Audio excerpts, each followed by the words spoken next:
El proyecto Zelensky se acabó. Sí, se terminó. Esta información que ha sido divulgada hace minutos nada más por el Servicio de Inteligencia Exterior de Rusia, nos habla de un momento crítico para Occidente, para Ucrania. La era Zelensky estaría llegando a su fin.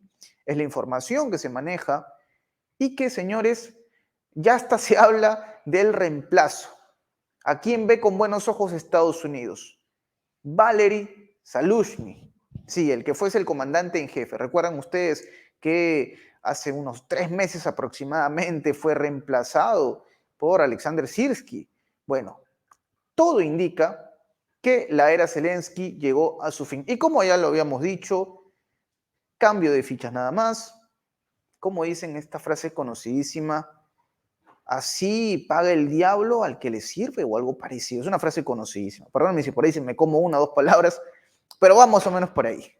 Vamos a hablar de este tema y otros asuntos que se han dado, porque me interesaría muchísimo conocer la mirada de nuestro invitado de hoy sobre lo que fue la Cumbre de la Paz en Suiza, que parece ha sido un patíbulo para Zelensky, y la mirada que tuvieron los líderes de la patria grande al respecto. Vamos a hablar de eso y más, por supuesto, la presencia rusa en Cuba, que sigue generando estragos en el Pentágono, habló el señor Patrick Ryder. Tenemos muchos asuntos para desarrollar en esta conversación con un invitado de lujo, insisto, el señor Wilmer de Pablos. Usted ya lo conoce, lo hemos tenido en varios programas en Prensa Alternativa, él es un analista geopolítico, abogado, exdiplomático, quien nos dará su mirada, su análisis de los últimos acontecimientos. Mi nombre es Enzo Anchante.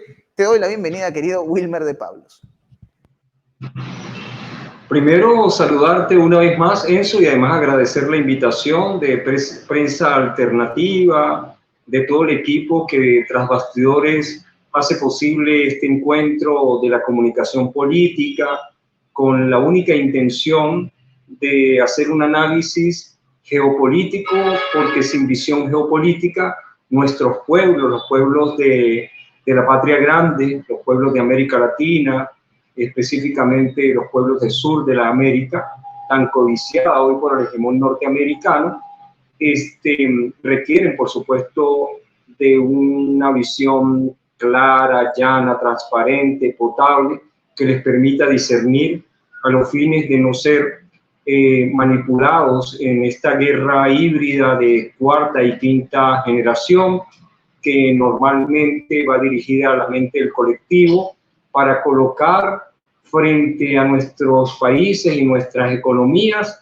a payasos como Zelensky, con la única intención de hacerse de los recursos que le pertenecen a los pueblos del mundo. Me quedo mucho con este mensaje, claramente. Zelensky responde a otros intereses.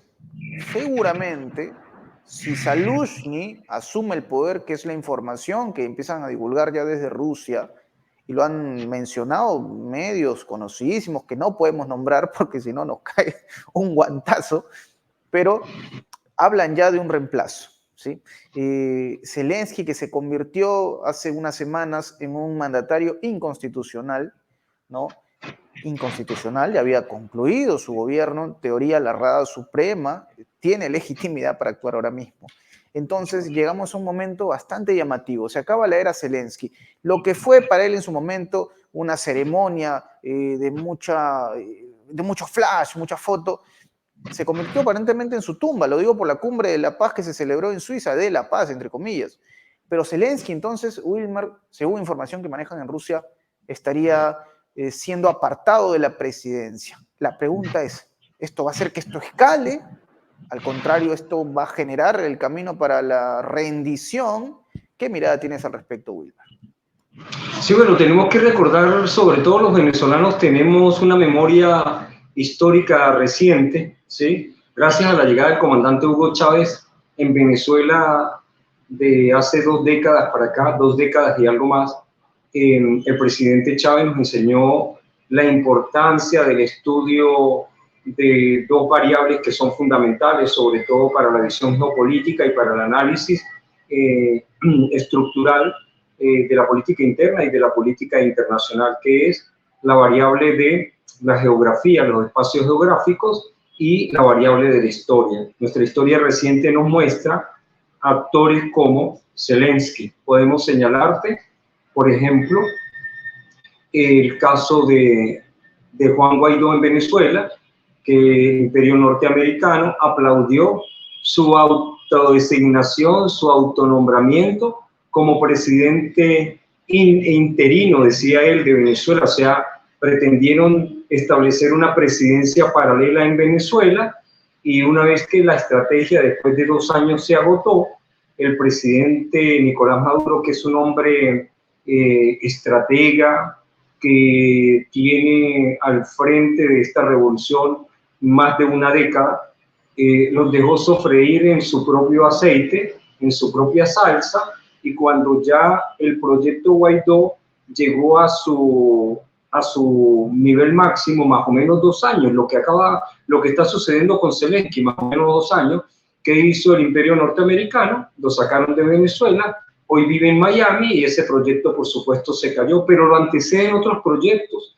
El proyecto de Enrique Capriles Radonsky, también otro actor impulsado por el Imperio norteamericano, con el mismo estereotipo de Peña Nieto, con el mismo estereotipo de Daniel Noboa, ese muchacho que estudió en Harvard, que tiene una característica física, que tiene un relato que por supuesto es preparado desde los laboratorios de la desinformación, acompañado por todas las corporaciones occidentales, por sus laboratorios y por sus anclas, todo por supuesto, como tú lo acabas de decir, respondiendo a los intereses de Estados Unidos, de la Unión Europea, de Japón y de Oceanía, es decir, del mundo unipolar, del Estado profundo, de la corporocracia, que es Estados Unidos, que responden simple y llanamente a los intereses de las corporaciones, porque ellos no responden ni siquiera presentan proyectos hacia y en favor de los pueblos. Lo acabamos de ver recientemente en Venezuela,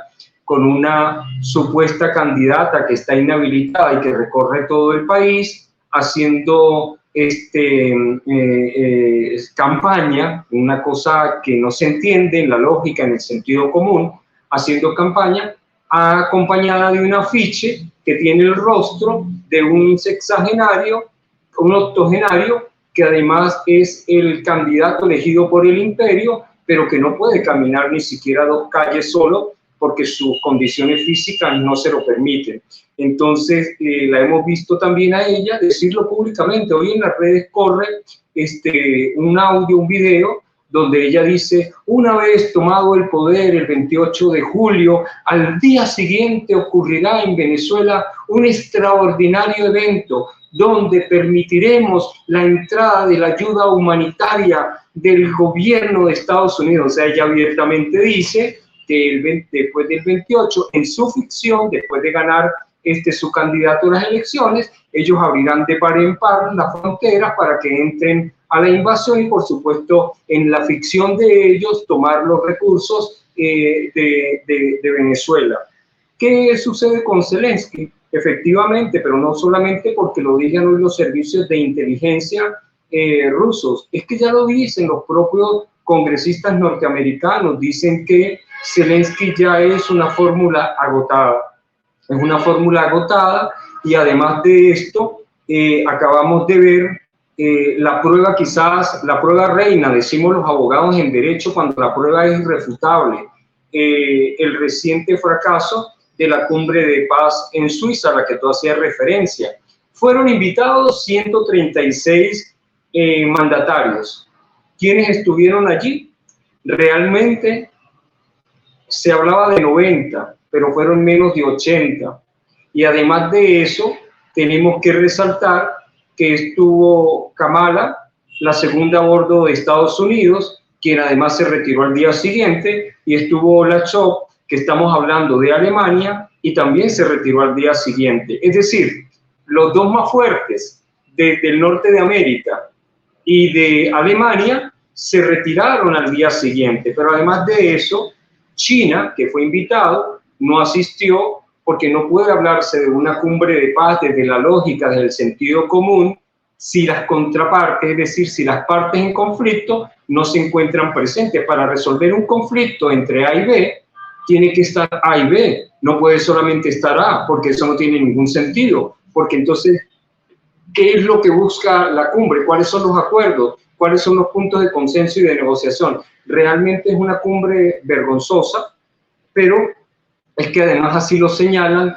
diferentes mandatarios de todo el mundo que además no se permitieron asistir porque la lógica y el sentido común, como te lo acabo de decir de forma reiterativa y monotemática, le dice a grandes líderes que cómo pueden prestarse, cómo pueden acompañar una supuesta cumbre de la paz, donde uno de los actores, que además es uno de los actores no solamente más importante en materia del conflicto, sino que además es uno de los actores con mayor peso en el nuevo mundo multipolar y pluricéntrico, como es Cuba, y estamos hablando en este caso del propio Vladimir Putin, que además se adelantó con una propuesta que sorprendió a la comunidad internacional, incluyendo, por supuesto, a todos los asistentes en la cumbre.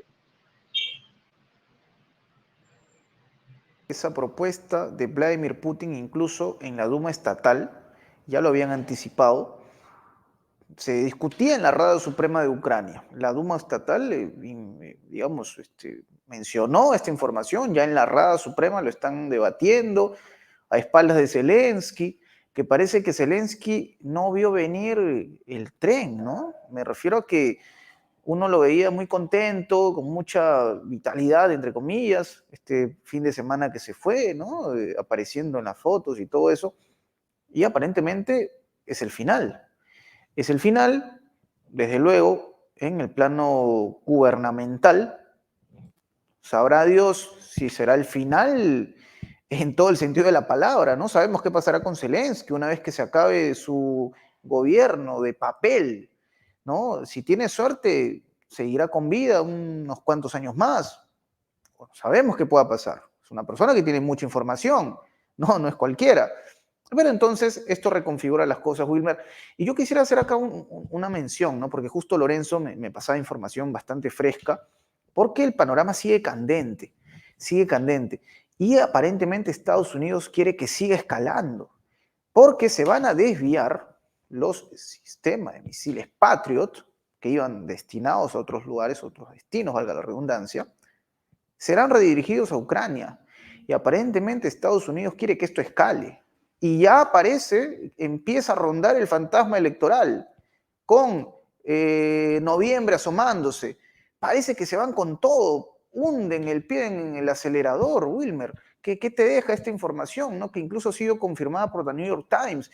Los Patriot, Estados Unidos decide redirigirlos a Ucrania en cantidad alucinante.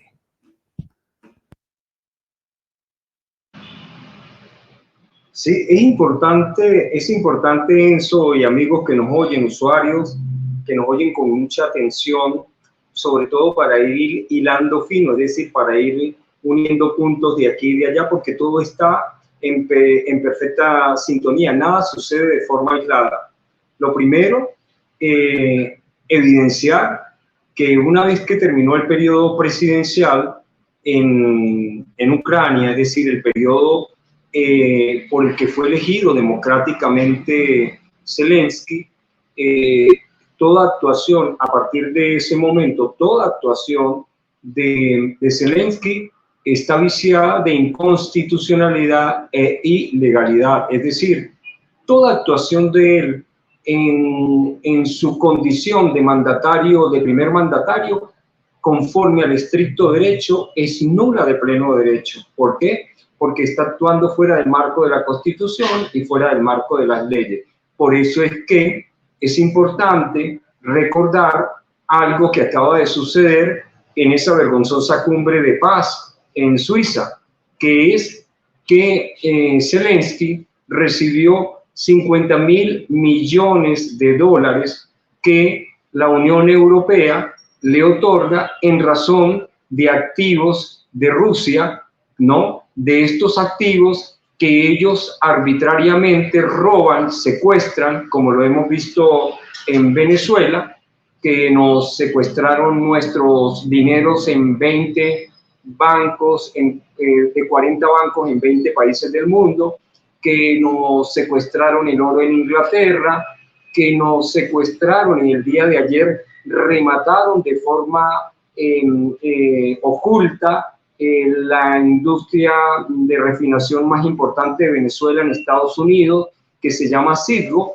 pero además de eso se habían robado Monómeros, que es una empresa procesadora de plástico y de derivados del petróleo.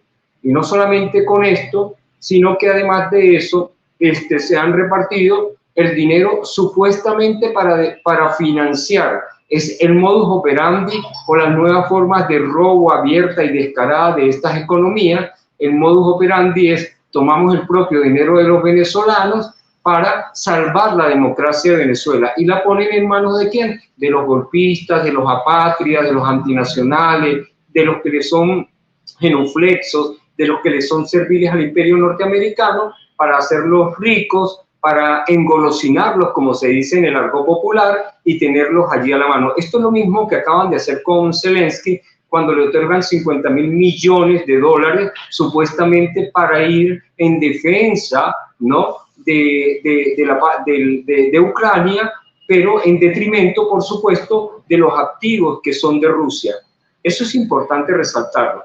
Pero también es importante resaltar que no solamente ese crédito otorgado está viciado en nulidad absoluta, además de que su origen es nulo, sino que Estados Unidos y el propio Biden abrazó, le dio la mano, lo agarró como cuando Donald Trump le tocó las nalgas públicamente a Juan Guaidó, recibiéndolo en Washington para hacerle sentir que eran muy cercanos, ¿no? Es la forma como ellos operan. Y además de eso, hizo público que habían firmado un acuerdo de cooperación entre estos dos países para acompañarlo en la defensa en los próximos 10 años. Y por supuesto, ahí esa frase que utilizaste al principio, ¿no?, que así paga el diablo a sus amigos, queda perfectamente en el contexto. Lo abrazan en la supuesta cumbre de paz, lo abrazan, le dan dinero, le otorgan la firma de un contrato que además le hacen creer que lo van a acompañar por una década,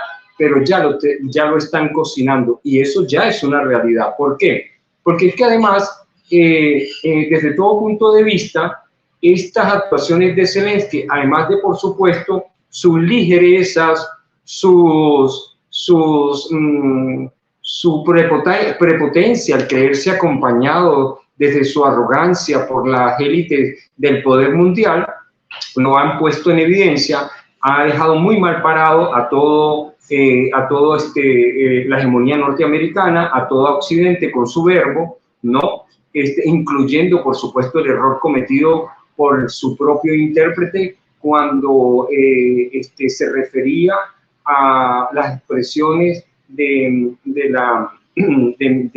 Giorgia Meloni en Italia, poniendo en la boca de ella expresiones que nunca utilizó. Esos son errores terribles en el tema de la diplomacia y de las relaciones internacionales. Pero es que además de esto, ya se habla de un militar muy cercano a él, a los efectos de ser el sustituto, el nuevo candidato del imperio, para darle continuidad al proyecto, para convocar a elecciones presidenciales, porque el discurso norteamericano en razón de la democracia y los derechos humanos se cae cuando ellos se acercan, ellos comparten, ellos financian y ellos acompañan un proceso en el terreno el lado de una persona que no tiene legitimidad, que no tiene lícito y que no tiene constitucionalidad porque su periodo terminó. ¿Y qué dice la constitución ucraniana? Dice que en ese escenario debe asumir el presidente de la Duma o el Parlamento, como lo llamamos nosotros en nuestros espacios, o la asamblea legislativa, debe ser quien asuma una vez terminado el periodo presidencial conforme a la constitución de ese país, y debe ser el actor que realmente acompañe todas las aventuras hegemónicas y todas las aventuras del Estado profundo, porque tú sabes y todos nuestros usuarios saben que detrás de esto lo único que existe es el negocio de la guerra, el negocio de la venta de armas, pero además de esto lo ha dicho además públicamente un propio senador norteamericano, que no podemos perder Ucrania porque le estaríamos entregando los recursos naturales más importantes de Europa a Rusia.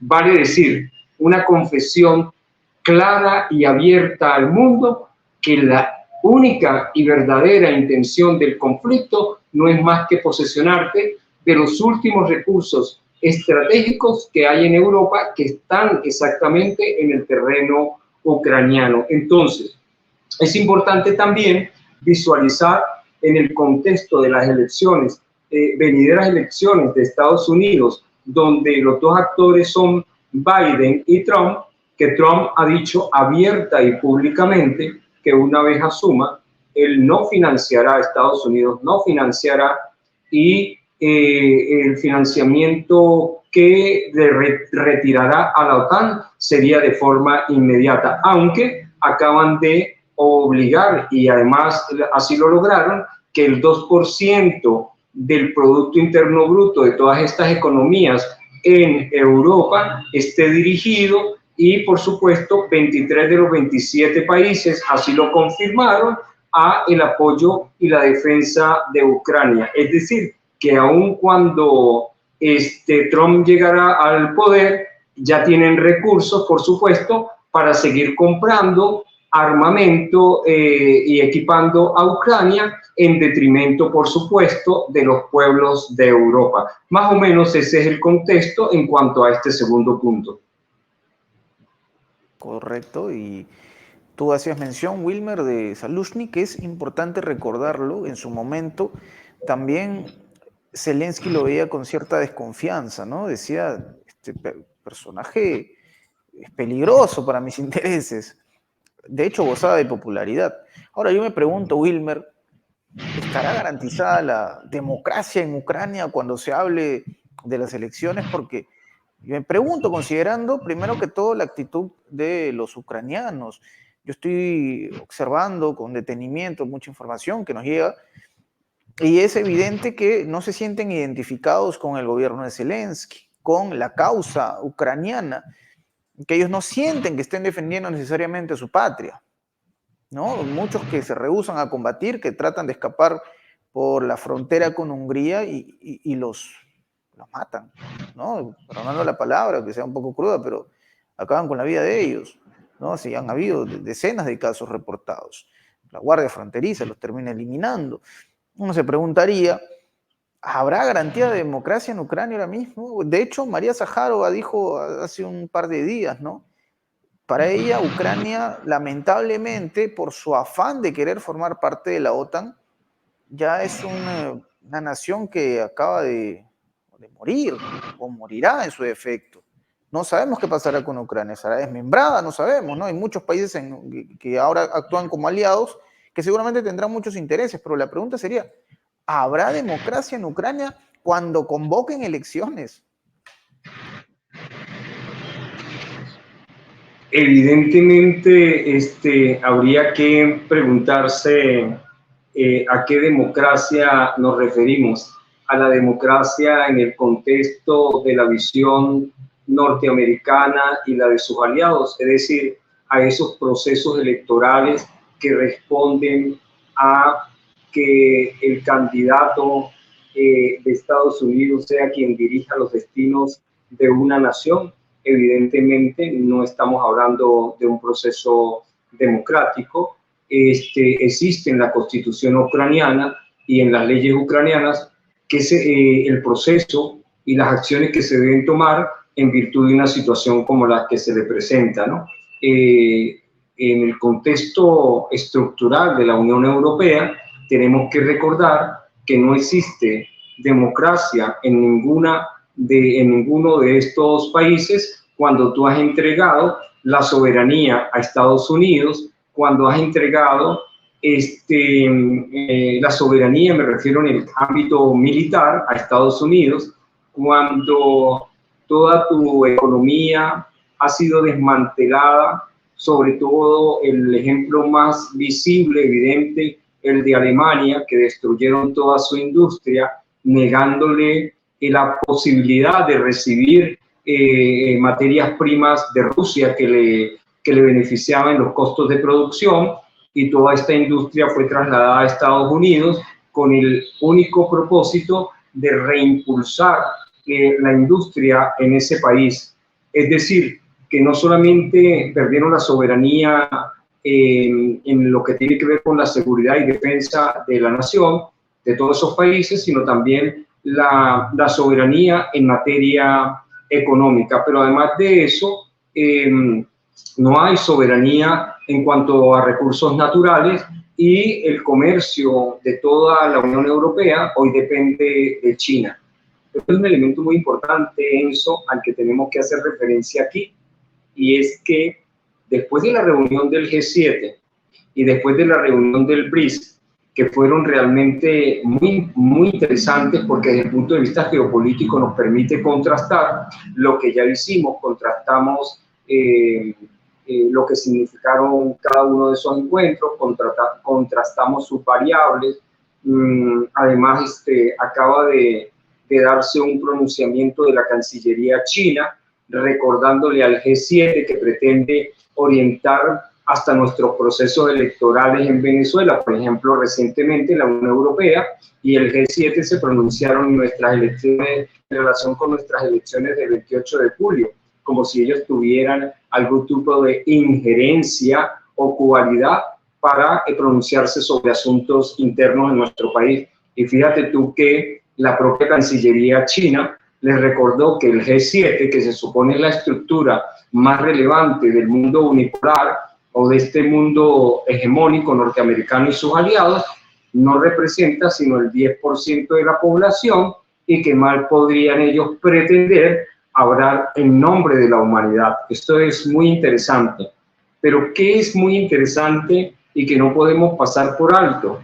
La actuación de Serbia, la actuación de Hungría y la actuación de Turquía, que además lo conversamos en el programa anterior, hicimos mención de la manifestación de voluntad que Turquía le hizo al grupo BRICS, aprovechando el encuentro que se hizo en Rusia, donde manifiesta la voluntad de ser parte del BRICS.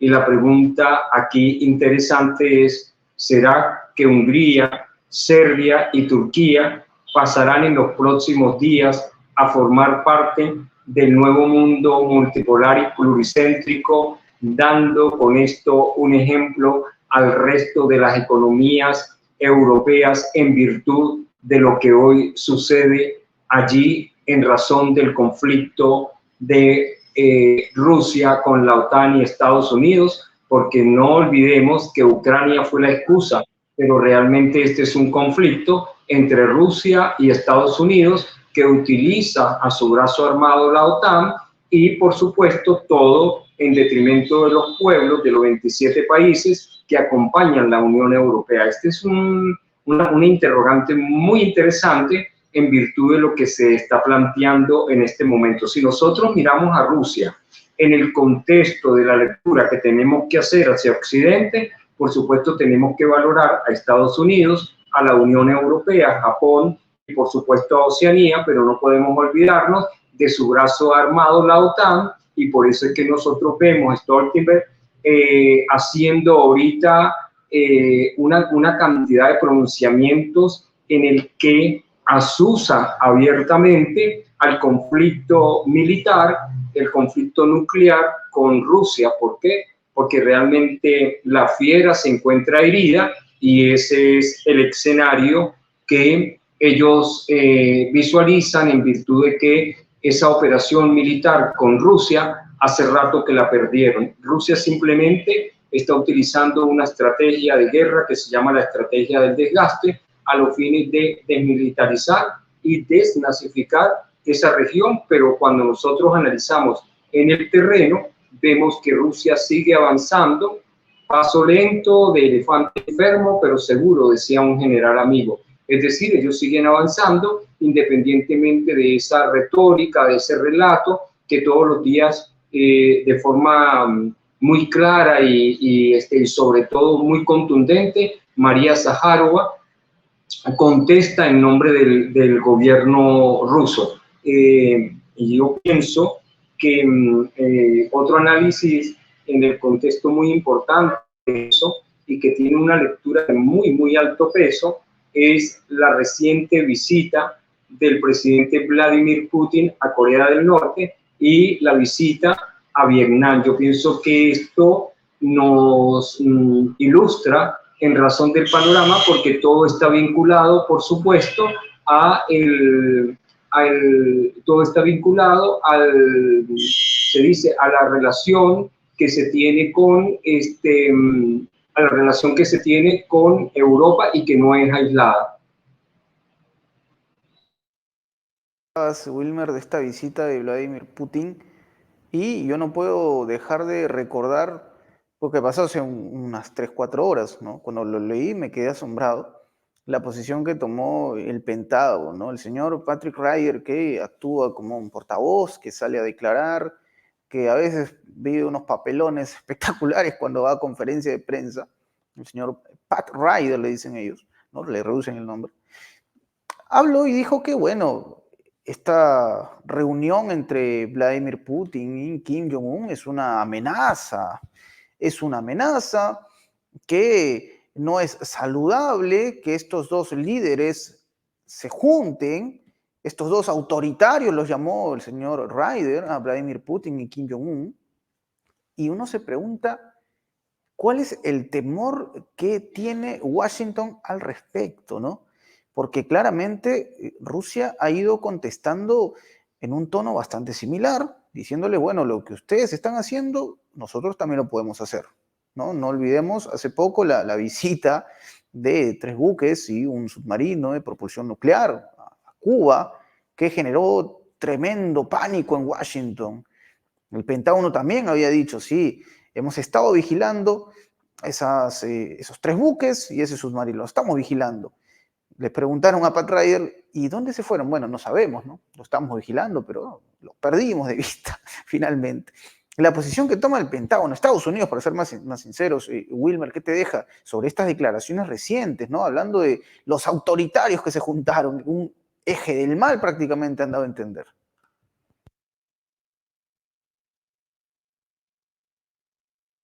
Problema con el micrófono, creo. Vamos a darle... Ah, perfecto, ahora sí. Ok, ahora sí. Así como señalan en nuestra región, en América Latina, Cuba, Nicaragua y Venezuela, la trilogía del mal la llaman, nosotros lo llamamos la trilogía de los países soberanos, libres, independientes, y por supuesto decimos la trilogía del bien en favor de los pueblos.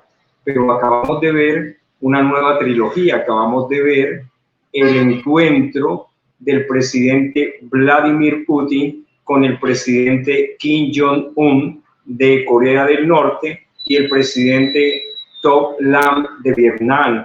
Y esto tiene una lectura muy interesante, muy importante, porque estamos hablando de Asia, estamos hablando de la vinculación que tiene Rusia en el contexto euroasiático, que es menos importante que el resto de los bloques en el mundo. Además, tenemos que recordar, hace más o menos como un año, el encuentro del presidente de Estados Unidos, el presidente de Japón y el presidente de Corea del Sur. Es decir, aquel mensaje que le enviaban a Rusia y a China en relación con tenemos nuestros aliados en la región euroasiática. Bueno, hoy le toca a Estados Unidos tragar grueso, ¿sí? Porque cuando analiza Genso en el contexto, ¿no? Porque sabes que la semiótica de la comunicación, que no es más que otra cosa que las imágenes, porque una simple imagen en comunicación puede decir más que todo un discurso de 1 hora, o una simple imagen que en semiótica de la comunicación puede decir más que un artículo de 1200 caracteres. La semiótica de la comunicación en el encuentro del presidente Putin con el presidente Kim Jong fue muy elocuente. Mira, desde el momento en que arribó el presidente Vladimir Putin, la alfombra roja que se extendió, el recibimiento de honores, el ver al propio presidente Kim Jong enfrente, esperándolo al final de las gradas, además de esto, la entrega floral, el paseo que han hecho en caravana hacia los aposentos del Palacio Presidencial, pero además de eso, ver a Putin manejándole a Kim Jong su vehículo, o después ver a Kim Jong manejándole a Putin. Todo esto desde la semiología de la comunicación o semiótica de la comunicación tiene una lectura muy importante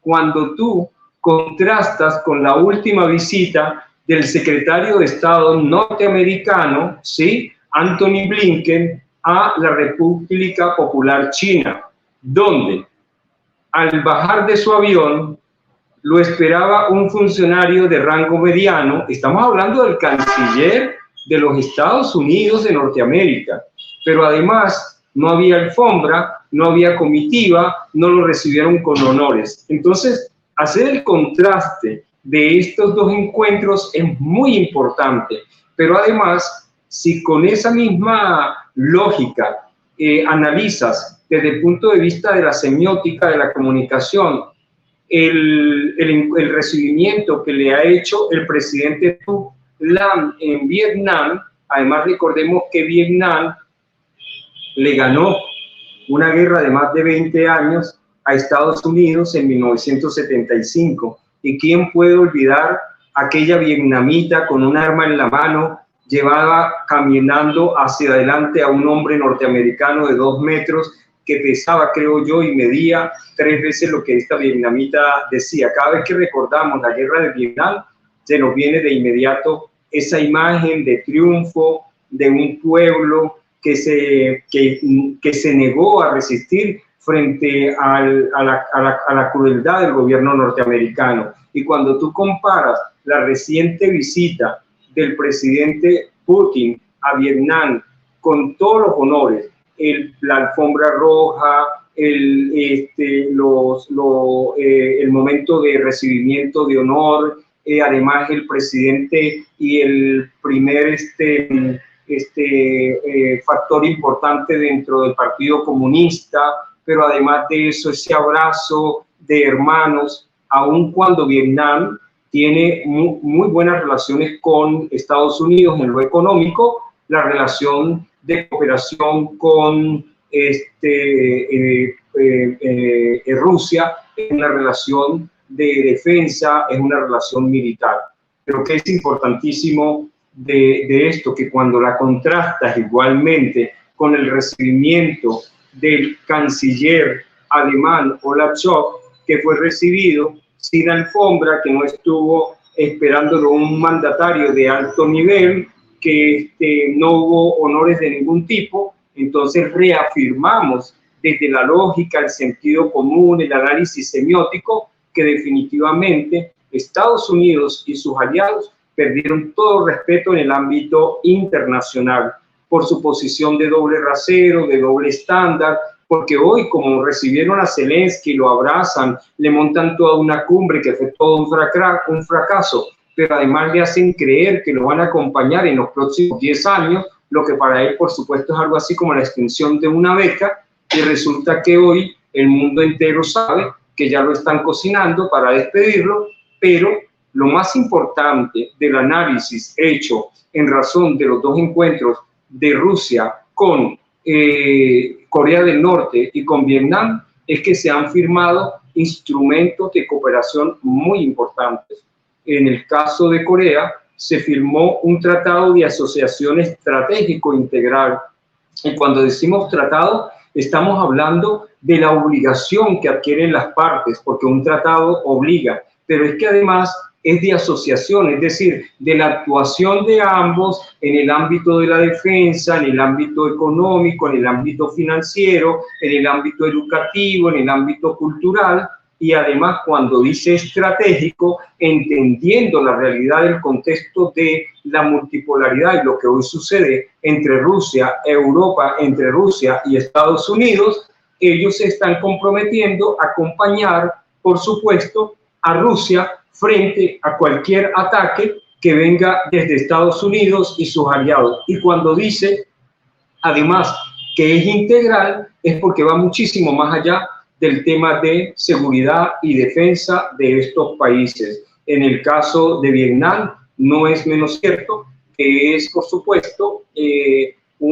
otro documento, otro instrumento del derecho público internacional que sobre todo está vinculado al tema de la defensa. Entonces, podemos contrastar lo que sucedió hace un año, Estados Unidos, Japón, Corea del Sur, con lo que hoy sucede cuando Rusia visita, o cuando el presidente de Rusia visita a Corea del Norte después de 24 años, muy reseñado por los medios, de impacto internacional extraordinario, pero además visita otra de las economías y otro de sus aliados en el contexto euroasiático que le hacen contrapeso al hegemón norteamericano. Y no dejemos por fuera lo que ya habíamos mencionado, que es el pronunciamiento extraordinario de la Cancillería cuando le recuerda al G7, y vale recordar que el G7 es Estados Unidos, Canadá, el Reino Unido, Italia, Francia, por supuesto Japón, ¿sí? La Unión Europea, que siempre está allí invitada, y Alemania,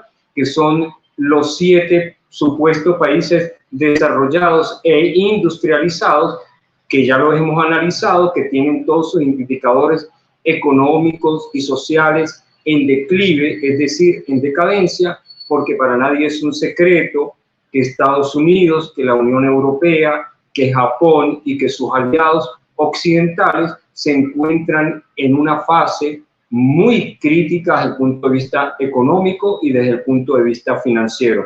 Entonces, mirar a Rusia es mirar el contexto de Estados Unidos, Europa y sus aliados. Mirar a Rusia, por supuesto, significa mirar hacia Eurasia, es decir, hacia el corazón del mundo, hacia el Heartland, como nos habló John Mackinder, que nos decía que quien domine la región euroasiática dominará el mundo.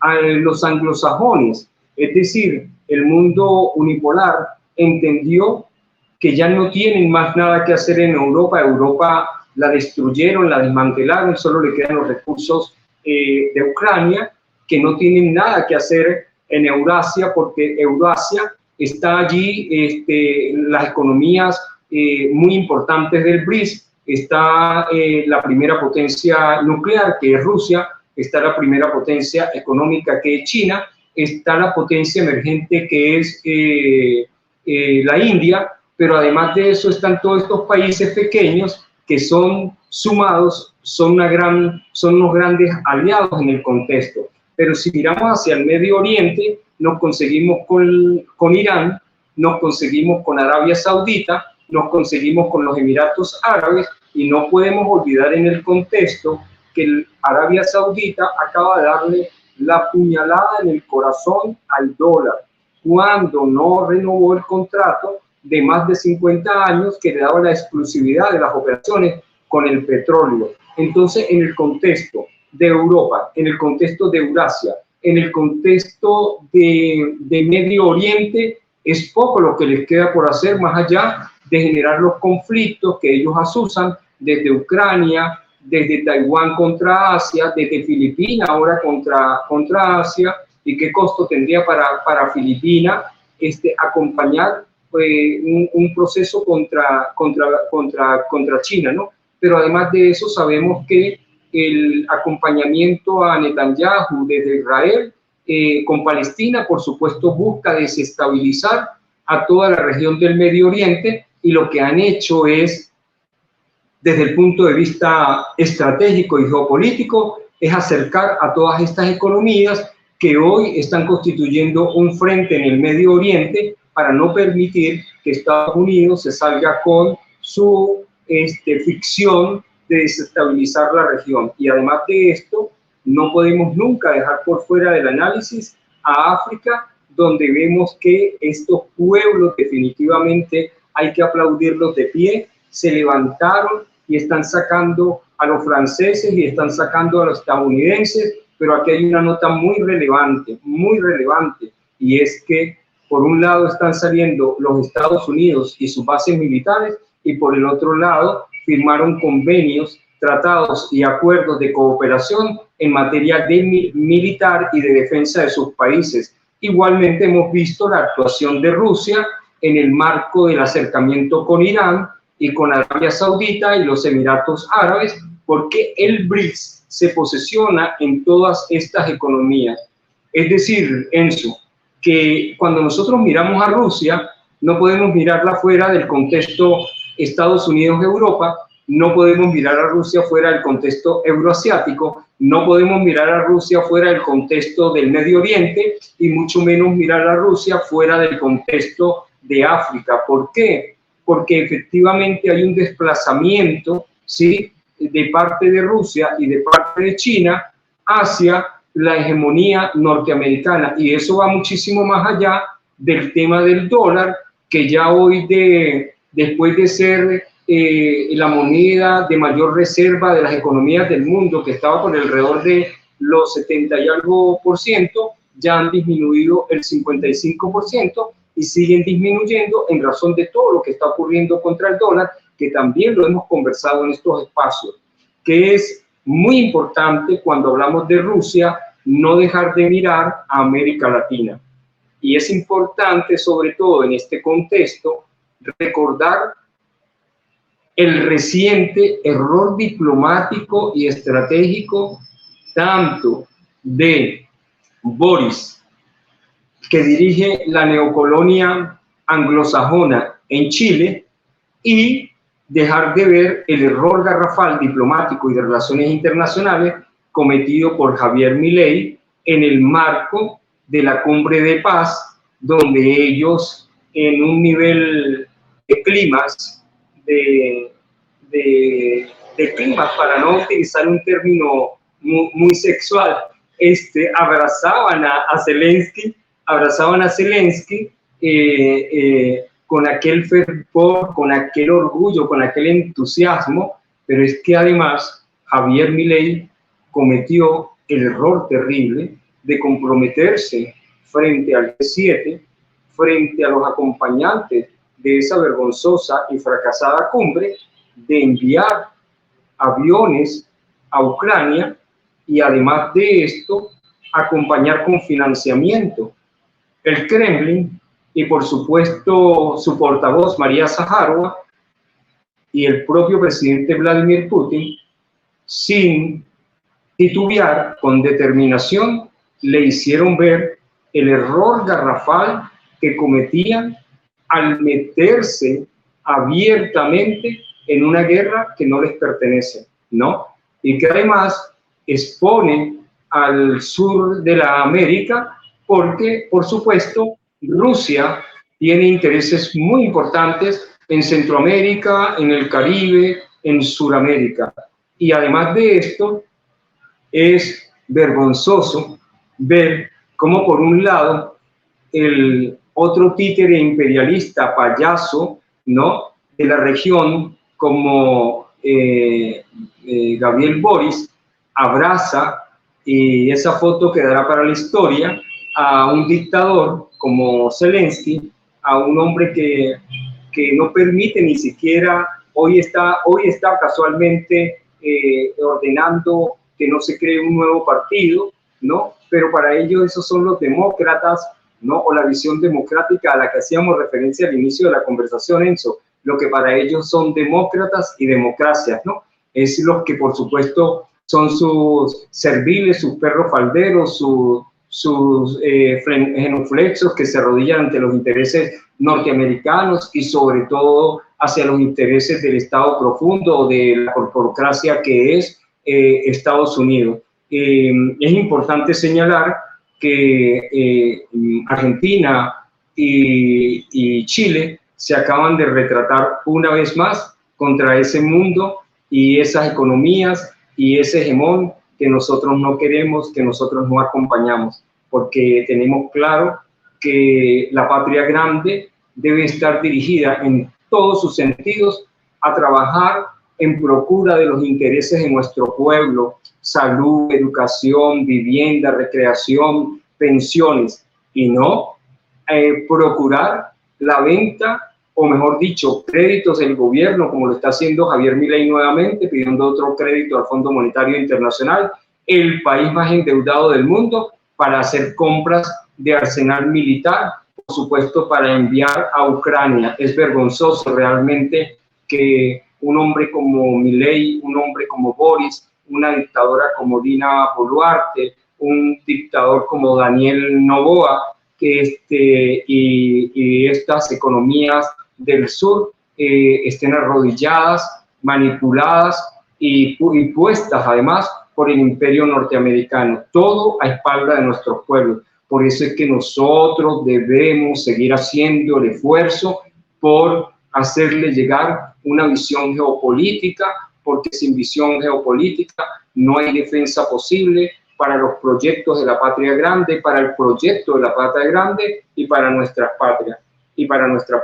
Es importante, además, eso pienso yo, hacer un contraste rápido en relación con lo que sucede con las dos economías más sancionadas en este momento por Estados Unidos. Fíjate, ¿cuáles son las dos economías más sancionadas por Estados Unidos en este momento en el contexto mundial? Rusia y Venezuela. Rusia, desde la operación hace 2 años, ya sus sanciones superan los 22.000 sanciones.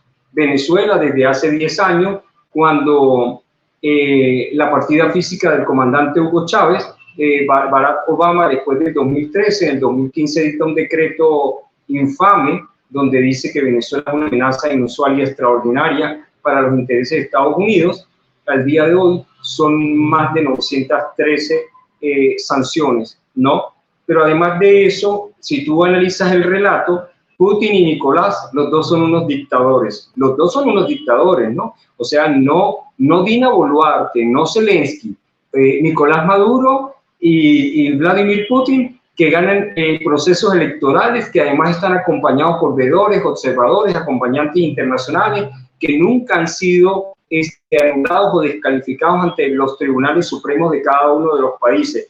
Pero además de eso, todas sus elecciones, todos sus procesos son antidemocráticos, están viciados de nulidad, etcétera, etcétera, menos, por supuesto, los procesos electorales en los que, como en el caso de Argentina, la mediata y la canalla internacional manipuló la mente de los pueblos para conseguir más de 13 millones de votos a favor del candidato de ellos. O en el caso de Daniel Noboa, que asesinaron a uno de los candidatos más fuertes, se lo atribuyeron, por supuesto, al correísmo para manipular la mente de esos pueblos, y esas elecciones sí son puras y sí son transparentes. Es decir, el relato occidental es: mientras las elecciones y los candidatos me sean favorables, son democráticas y transparentes. Pero si los candidatos no son genuflexos, no se arrodillan frente al imperio y además de eso no llegan nuestros candidatos, entonces ellos son dictadores y las elecciones están viciadas de nulidad absoluta. Ese es el relato. Pero además de eso, cuando nosotros visualizamos qué pasa con estas dos economías, las más sancionadas por el imperio norteamericano al día de hoy, ambas economías se encuentran en un extraordinario crecimiento económico. Y tenemos que decirlo con humildad, pero también tenemos que decirlo con asertividad. ¿Qué sucede hoy en la economía rusa? Va en ascenso. Cuando miramos todas sus variables, que las hemos estudiado en programas anteriores, las variables económicas van en ascenso y las variables sociales, por supuesto, impactan positivamente porque ellas responden exactamente al proyecto de país en favor del pueblo. ¿Y qué sucede en Venezuela? En Venezuela, más de 11 trimestres de crecimiento. La inflación más baja de los últimos 10 años la acabamos de cerrar ahorita en mayo. Pero además de eso, se había calculado un crecimiento del PIB en el primer trimestre para el año del 5%. Y solo en el primer trimestre de este año, Venezuela creció 7%. El presidente Nicolás Maduro, que es un hombre humilde, porque la humildad es una de las mayores de las virtudes de la inteligencia, y por eso es que él dirige los destinos de nuestro país después de una década, enfrentando al hegemón norteamericano y sus aliados. Mal podríamos creer, como dice la canalla y la mediática internacional, occidental, que es un hombre inculto, que es un hombre bruto, pero resulta que tiene 10 años al frente de los destinos de una potencia energética y no han podido sacarlo y no podrán. Pero además de esto, si nosotros visualizamos, ¿qué otra cosa tienen en común Rusia y Venezuela? Inmensas riquezas naturales y además inmensas reservas de energías. Por esa razón, son el objetivo fundamental del imperio norteamericano, que tiene que enfrentar todos estos frentes abiertos que tiene en Ucrania, en Palestina, lo que pretenden hacer en África, lo que pretenden hacer en Asia, con Taiwán y Filipinas, y todo eso solamente es posible si tienen energía, pero como nosotros sabemos que han utilizado más del 60% de sus reservas estratégicas en razón de acompañar el conflicto con Ucrania, sus reservas han disminuido y por eso Rusia y Venezuela son objetivos estratégicos del imperialismo. Pero además de esto, es importante señalar que en el caso de Rusia abrieron un frente con Ucrania y en el caso de Venezuela, lo acabo de retuitear, por cierto, el último tuit del filósofo y maestro Alexander Dugin, que les pido a todos ustedes que lo busquen en las redes, que lo lean, es extraordinario realmente. Por cierto, él es ruso y habla como 7 idiomas, y entre los idiomas que habla también habla el castellano, lo habla muy bien.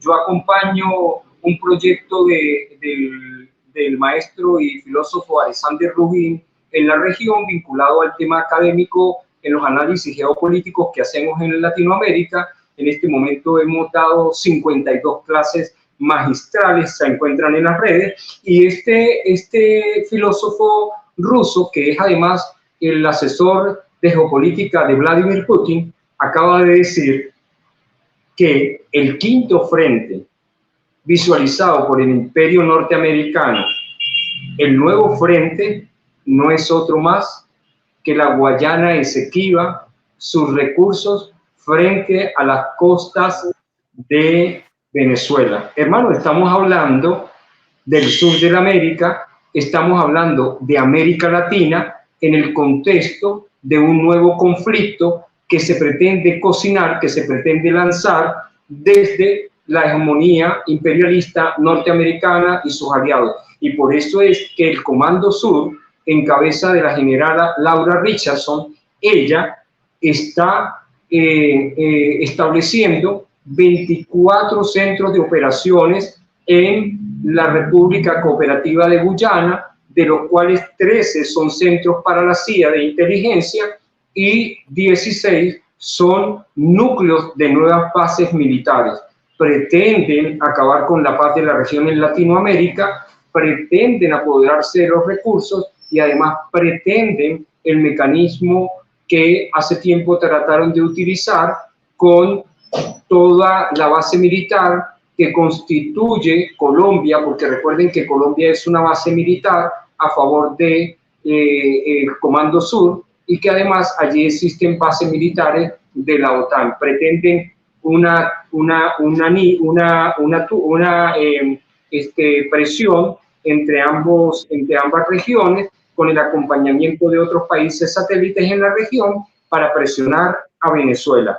¿Por qué además las economías más sancionadas y las economías más perseguidas por Estados Unidos y sus aliados coinciden específicamente en el robo vergonzoso, descarado, que acaban de hacer con activos de Rusia en Europa, en Estados Unidos, y los activos de Venezuela en Europa y otras partes del mundo? Sin sonrojarse, ayer escuchamos a Janet Yellen, la secretaria del Tesoro, diciendo que no podía llamarse robo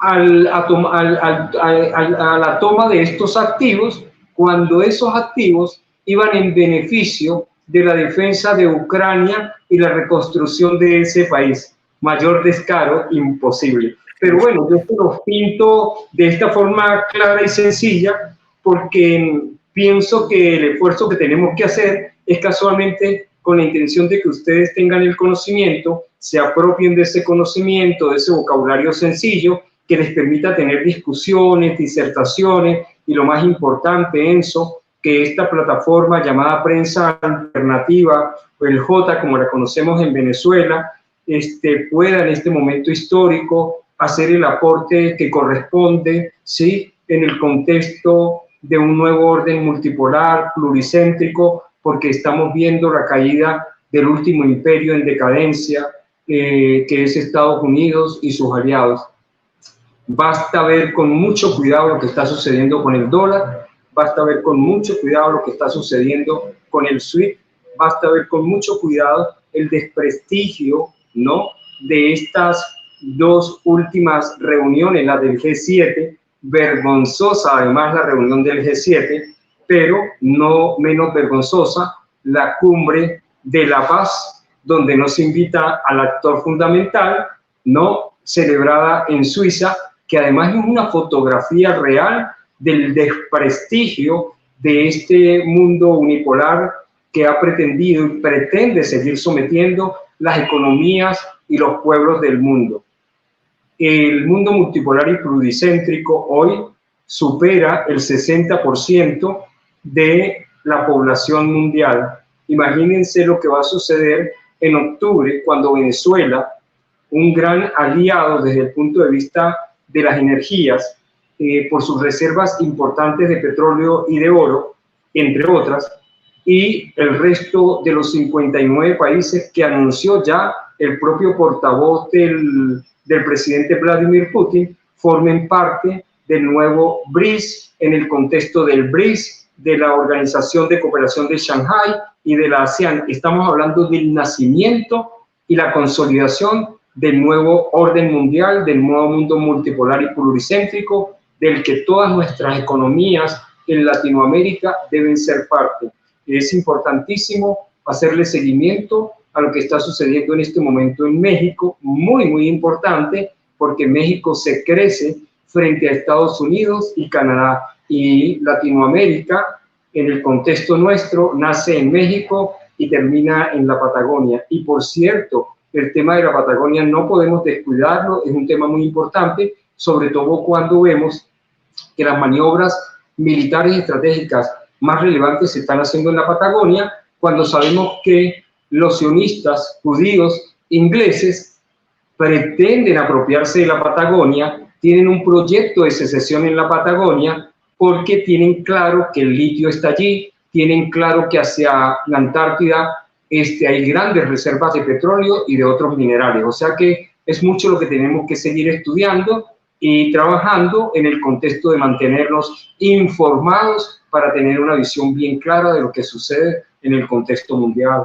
Y de verdad, Enzo y equipo de Prensa Alternativa, gracias por permitirme. Para mí es un honor y un placer acompañarlo siempre. Bueno, en realidad estos últimos puntos que mencionas son de impacto para nuestro público. Tomen en cuenta, considérenlo, que lo que está pasando en Ucrania podría ser un reflejo. El proyecto Zelensky, como tú mencionabas hace varios minutos, en su momento fue el proyecto Guaidó, ¿correcto? Hay que tener mucho ojo, mucho ojo. El modelo que, para poner un caso puntual, este efecto arancelario que, digamos, instalaron en Estados Unidos contra China, ahora lo van a replicar en Europa. Todo va a depender, y esto tómenlo muy en cuenta, de quienes estén gobernando. Es importantísimo. El ciudadano de la patria grande decide. Es muy importante considerarlo. Wilmar, yo te agradezco por esta conversación que ha sido bastante enriquecedora, como siempre, en el ámbito militar y económico. Wilmar es un analista muy completo en ese sentido, geopolítico, por supuesto, y hemos podido ir agarrando diversos escenarios que son fundamentales para la historia de la humanidad. No olvidemos ese detalle. No sé, Wilmar, si te gustaría darnos algunas últimas palabras ya para poder despedirse de la audiencia que te escucha con bastante atención en este momento. Sí, es importante, creo yo que para cerrar es importante Recordarle a toda la audiencia que en Venezuela el 28 de julio, dentro de 40 días, se celebra el proceso electoral de las presidenciales. El presidente Nicolás Maduro, de acuerdo a las encuestas más serias, y cuando decimos serias, de forma subjetiva, sin pasiones, lo proyectan con una intención de voto que supera el 56%. Toda la derecha unida, pero en Venezuela no existe una derecha, existen varias derechas, la derecha democrática y la derecha antidemocrática, antipatria, fascista, todas unidas no superan el 13%. Es un fenómeno similar a lo ocurrido en Rusia y por eso para nosotros el acompañamiento de veedores, el acompañamiento de observadores internacionales, que son las figuras en el contexto de los consejos nacionales electorales y todas las instituciones que están vinculadas a los procesos electorales, son muy importantes. Cabe advertir que la Unión Europea fue invitada, pero una vez que fueron invitados, volvieron a arremeter contra Venezuela, contra nuestro pueblo, con nuevas medidas. El presidente del Consejo Nacional Electoral revocó la invitación por razones que son obvias. Nosotros no requerimos, y no es una condición sine qua non, el hecho de que un observador o acompañante internacional deba estar. ¿Por qué? Porque el voto y su proceso electoral y nuestro Consejo Nacional Electoral es evidentemente un acto soberano que solo responde al pueblo, que es al pueblo a quien le tenemos que rendir y garantizar un proceso transparente, limpio y claro a los efectos de. Y además de esto, ese evento del 28 de julio, sumado con el ingreso de Venezuela al BRICS, que se materializará en octubre, es la garantía real de que la economía venezolana no solamente está en crecimiento, sino que hoy las sanciones que sí nos afectaron, que sí nos golpearon y que por supuesto la manipulación del dólar y el sistema financiero le hace muchos daños a nuestra economía y a nuestro pueblo. Pero queda evidenciado que con sanciones, que sin sanciones, entraremos al mundo multipolar y pluricéntrico y que esta es la garantía de que el presidente Nicolás Maduro dará el paso más importante que estamos esperando en revolución. Chávez hizo la revolución política, Chávez hizo la revolución social demostrada, pero es a Nicolás Maduro al que le corresponde la revolución en lo económico y no hay revolución posible sin la revolución en lo económico, que es realmente el choque entre un modelo en decadencia, el capitalismo, que no satisface y que no hay sino que mirar lo que sucede en Estados Unidos, a sus pueblos, viendo prácticamente a un pueblo deambulando, consumido en las drogas, con indicadores sociales terribles, con una economía en decadencia, y a este modelo que nosotros llamamos modelo del socialismo del siglo XXI, que nos queda mucho por hacer, pero que vamos en buen camino, y estos dos eventos, el de 28 de julio y el evento de la entrada del BRICS, es realmente lo que en Venezuela nosotros llamamos el paso hacia la revolución económica. Y pienso que tengo que compartirlo con ustedes en el contexto de nuestros compañeros, amigos, camaradas de América Latina, porque solo haciéndonos acompañar de gobiernos que sean capaces de tener la sensibilidad y el compromiso con los pueblos, podemos lograr dar el paso hacia el proyecto de Bolívar y de tantos otros líderes de la patria grande. Palabras que en verdad nos emocionan, considerando este evento importantísimo que ya se viene, este evento democrático, que entendemos el pueblo venezolano tomará la decisión más acertada, que tiene que ver con continuar con un modelo y apostar por un nuevo momento también, como tú decías, Wilmer. Es momento ya de dar el salto en lo económico y seguramente en un ambiente que estamos observando, en el que el mundo multipolar emerge, se tendrán que ver resultados e impacto en la ciudadanía, que eso es lo importantísimo. Y lo decía Wilmer, basta con ver videos que aparecen en redes sociales, lo que está pasando en Filadelfia es, la verdad, lamentable, lo que se ve en el primer mundo, Estados Unidos. En fin, Wilmer, te agradezco nuevamente por tu exposición tan notable. Yo me siento muy contento de conversar contigo siempre, una vez a la semana es fundamental para empaparnos de esta realidad.